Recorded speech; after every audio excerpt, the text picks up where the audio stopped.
Jim, I was listening to somebody on television the other day, and New Year's resolutions came into the discussion they were having.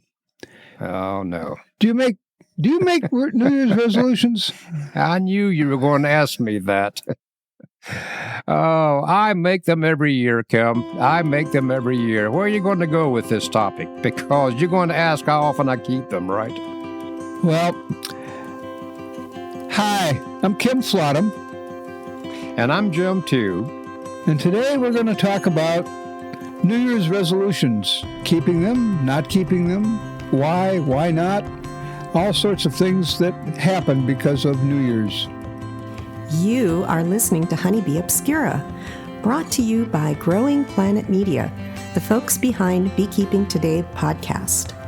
Each week on Honeybee Obscura, hosts Kim Flottam and Jim too explore the complexities, the beauty, the fun, and the challenges of managing honeybees in today's world. Get ready for an engaging discussion to delight and inform all beekeepers. If you're a long-timer or just starting out, sit back and enjoy the next several minutes as Kim and Jim explore all things honeybees. Well, if you miss New Year's, Kim, do you get to skip the whole year, or can you make resolutions at any time? Well, listening to these people, they didn't talk about the kind of resolutions they were making. They were talking about how people make them, why they make them, why they don't last, why they do. And they came up with some pretty good, I thought some pretty good things. But this time of year, it's easy to make. The main resolution that I make every year is I'm going to do better with my bees, because right now I'm not doing anything with my bees. It's the middle of January. Well, I was thinking while you were talking that a resolution can pertain specifically to beekeeping, or resolutions can pertain to other aspects of my life that affect my beekeeping. So yes, I will make the universal blanket resolution that I will try to do a better job with my bees. Now, that's just kind of a standard resolution that I make every year, and then every year I watch swarms leave, I watch winter kills come by, and you think, well, maybe next year. But my resolution across the board, if you're asking me that, will be to do a better job with my bees. Now, what do your people say about these resolutions once you begin to develop them? That's where it got interesting. Yeah, the first word at the top of the list was be realistic. And middle of January, it's real easy to be unrealistic about how much work I'm going to do with my bees, my garden, the plants on my deck, keeping the yard neat and trimmed and all of those things. It's real easy now. It's not realistic when it's 95 degrees in July and I can't, you can't move without, breaking up and, just way too much work when it's 95 degrees in July. Yeah. Yep. So that would bring me to the point to ask, what's the difference in intentions and resolutions? I intend to take care of my bees, so I'll make a resolution that I will keep my bees better. And it's exactly what you say. I've got a fixed amount of energy, and I can sit here and talk on this podcast about what a great guy I'm going to be in March and April. And when March and April rolls around, I'll still be almost 75 years old with no energy. Yep. So if I'm not realistic, then I'm dead on delivery here. I'm done. One of the things that they said, other than being, besides being realistic, is sort of, make yourself a contract. Say, okay, I can just say I'm going to do this in July, and July comes and I don't do it, and there's no penalty for not doing it. But if I make myself a contract and I write it down and I say, in July I'm going to, and then July comes and goes with no contract, there's nobody cares. But if I say, if I don't do this in July, then I'm going to do something else that will make up for it. And I'll write it on the calendar, and when July comes and it's not done, then I will at least remember that I made a contract with myself. And I didn't do it. And that calendar thing is important, I think. That calendar thing is important in all aspects of my life. As I become more forgetful, more isolated. I don't have any kind of staff or assistants anymore. I depend on that calendar telling me when I'm due at the doctor, telling me when an article is due, and telling me that you were supposed to do something with my bees today. So, yes, that calendar's become very critical. When I was working, I had one of those calendars that hung on the wall that was the whole year. I could see the whole year, and that made it easier to plan. I could look at that calendar and look at, okay, I got 6 weeks to get this contract done. I don't have that anymore. I don't have wall space anymore to hang one of those up. So I got to look at each page. I'll tell you something else that works really well. Have a determined spouse. Okay. My spouse is actually in the room here, so I want to keep my comments more confidential. You talk about your spouse. Go ahead. Okay. And, a determined spouse, somebody who's just always saying, not always, just every once in a while says, hey, weren't you going to get this done this year? Get the garage clean, get the bee equipment moved, get the grass mowed, all of these things. Somebody that does that without getting in the way is really beneficial. Mm-hmm. And you can be that person with your spouse, or your spouse can be that person with you, or both. I was thinking it had to be both, wouldn't it? Because even a determined spouse is going to need nudging in their deficit areas too. So it should be give and take, right? I fully agree with that one. If nothing, we're getting in the deep end of the pool here. We probably should move back to resolutions. Well, another thing that came up was they were talking about make realistic resolutions, and kind of a subset of realistic is don't underestimate or overestimate your ability to carry that out. And I guess I'm thinking, like, I'm going to harvest honey 3 times this year. I'm going to get the June flow and the August flow and the October flow, and I'm going to make a ton of honey this year with 3 colonies. So that tends to be overestimating my ability to get things done, and B, what will happen if I do. Oh, I'm an overestimator, Kim. I will lay out a plan for the day that is completely unrealistic, but that doesn't stop me from laying it out. And then when the day is over, I lie in bed at night thinking, well, I didn't get that done at all. So those are the kind of things that resolutions need to address, is when are you overshooting the mark based on your physical ability and your energy level ability. Is there a point where we should make resolutions and say what they are? Is this like a personal thing we're doing and people are eavesdropping? If we do, somebody's going to hold us to them. I know that. I am going to try, Kim, to do a better job with my bees. But now here's the truth. Every year I try with fewer colonies. I mean, I at one time, my brothers and I had 400 hives. And then I routinely kept 40 for several years. I'm thinking that 3 to 5 hives, Kim. I need enough hives for enjoyment. I need enough hives for photographic work, and I need enough hives to produce some honey. Anything beyond that is getting to be real overkill work that I really probably won't be able to do. So my realistic resolution is to do a better job with probably a bit fewer colonies. Well, I dropped to that fewer colonies quite a few years ago, and I look at every year about this time of year and kind of think of what I'm going to do. I've got good equipment for 3 colonies and a nuke, and I think that's probably what I'm going to do is 3 colonies and a nuke. And I got the nuke in case something goes wrong, and if it doesn't go wrong, then I probably will give it to somebody come fall. Yep. That's a good way to go. That's pretty much where I am. You mentioned good equipment, and that inspired me to realize that we need to take a break and hear from somebody who can provide you good equipment if you need it. Hi, we're starting the winter holiday celebrations. Nothing is better for a stocking stuffer, hostess gift, or party favor than honey, homemade hand cream, candles, or lip balm. If you want to learn how to craft these or other products of the hive, such as beeswax, you can visit betterbee.com for tips, tricks, and products made by love, by you and your honeybees. So from all of us at Better Bee, we wish you wonderful winter holidays and terrific celebrations.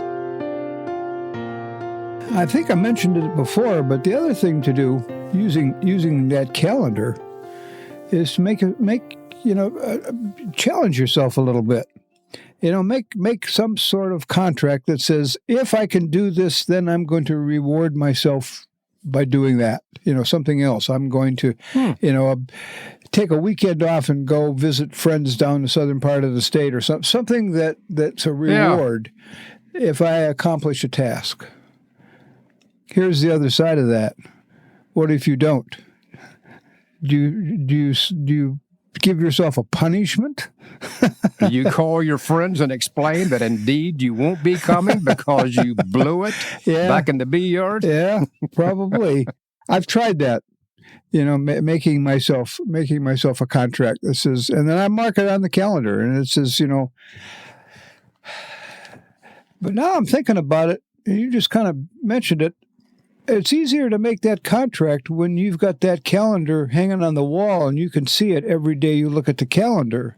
It reminds you that there is a goal here, and that goal is getting closer to that goal. I think I'm going to have to go back and look at that wall calendar and find myself a space here. Well, you talked a lot about resolutions, Kim, but you just will not make one. Go ahead. Let me hear you make a resolution. All right. That you'll be contracting and that you'll be called to task for this time of year from now. Go ahead. Here's Kim Flaugham, resolution number 1. Go. I'm going to read a bee book a month. It may be a 40-page book. It may be a 400-page book, but I'm going to read a bee book a month this year. Okay. I guess I didn't see that coming. You're pausing now like it's my turn. Yeah, and? Well, it's related to beekeeping. Kim and listeners, here's the truth. I mean, I'm celebrating, is that the right word? I'm having my 50th consecutive year of beekeeping this year. So after a while, you've just done it over and over again. I mean, how many more times do you want to install packages, and do you want to bring down swarms? I want to do that, but it's just not what it used to be, 46, 47 times ago. So what I'd like to do is make commitments that I'll do things like respond better to listeners and readers who correspond with me. I'm very tardy about getting back, and Google Mail really helps with that, because just after a day, that message that just came in is now buried and out of sight. So one of the resolutions I'd like to make to myself is that I'm going to do a better job of organizing my electronic mail and my written mail, don't get much anymore, and responding to it in a more timely way than what I've done in the past. That's a huge resolution, Kim. Oh, it's a noble one, certainly. Well, I hope it's noble, but seems to be just civilly and societally polite the right thing to do. But I promise you that once the weekend passes, once you go visit family and you come back and you're 5 days behind, there's messages buried in all that email litter from people who should have been addressed, and I didn't address them. I'm going to try to do better, Kim.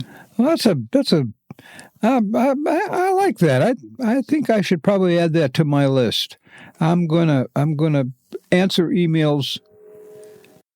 Can I say it this way? In a more timely manner, as opposed to by. Yep.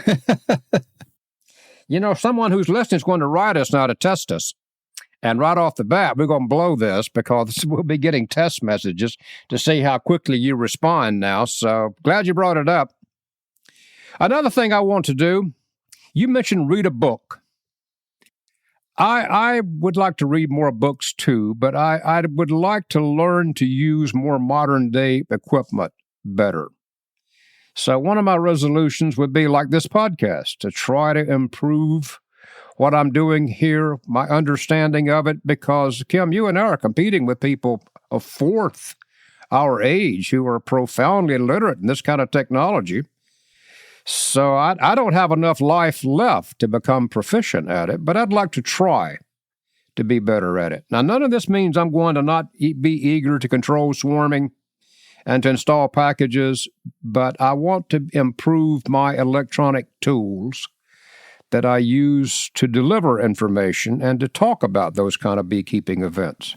You know, that other podcast I'm involved in with Jeff Ott, we routinely interview people who are developing these electronic monitoring devices and you know, all of the things that you just mentioned.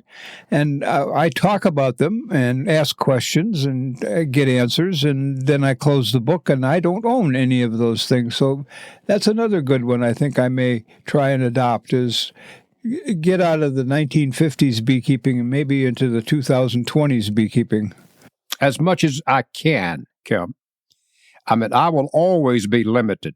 I mean, every time I pick up my phone, it's not even a phone, really, it's a computer that I can stick in my pocket. I'm stunned that there's yet one more thing that little gadget would do or has done that I wouldn't know it would do. So this electronic thing is just an endless learning curve. And then right when you get it where you can handle it a little bit, there'll be an app update and they'll change everything. But now I'm off the subject. I'm complaining. You mentioned reading a book, and I would read books too, but you have access to far more books than I do. What I should read is more of the technical literature. I used to read it a lot. I used to stay informed, and then I lost ready access to the library system, and I need to go back as a resolution and learn what avenues are open to me to university library systems to stay current in the technical literature. I don't do that as well as I should. I don't stay technologically updated in beekeeping well enough with who's doing what outside of the normal bee world. You know, someone who's doing something with electricity or someone who's doing some genomic study or whatever. Now, my understanding of those topics is limited, but that doesn't mean that I should just stop reading and just spend time hiving swarms, right? I should stay informed, right? He used to read the scientific literature, not nearly with the determination that you did, but I was aware of mostly things that were going on. And I probably should get back to that, because the books that I read are pretty much how-to or why-to, on bees and beekeeping, rather than the results of a 4-year study on queen breeding. Well, I want you and the listeners both now to keep this in perspective. I'm on the downhill side here now, so I'm not trying to be the end-all information source, but it's just like you said, I don't have to understand, but I have to be informed. So just because I got this thing on my mind about electricity because I stumbled into an article yesterday. So I don't know anything about the finer points of electrical conductivity and swarms generating electrical charges when they fly, but it was really intriguing to try to read it and understand that as a swarm flies, it produces an electric potential that can be measured. So I'd like to read more about things like that, just to stay abreast of what the marvelous things that bees, insects, birds, all animals can do if you just spent time enough with them. Well, there you go. The cue here is spend enough time with them. And I think we're running out of time here today, but you've come up with some realistic ideas on things you want to accomplish this year. I know you've got a determined spouse who will help you do those. You got a calendar you can make a contract on. I've got the same on my phone. I've got the same here. So a year from now, if we're both still here, let's take a look and see what we did and if anything at all worked. And I would really appreciate it if listeners would not call in and evaluate me and point out my failings and shortcomings. I can do a superb job of that to myself. Okay. All right, Kim. Anyway, happy 2023. Here we go again, making podcasts throughout yet another year. Yep. Good luck and have a good one. See you next time. All right. Same to you. Bye-bye.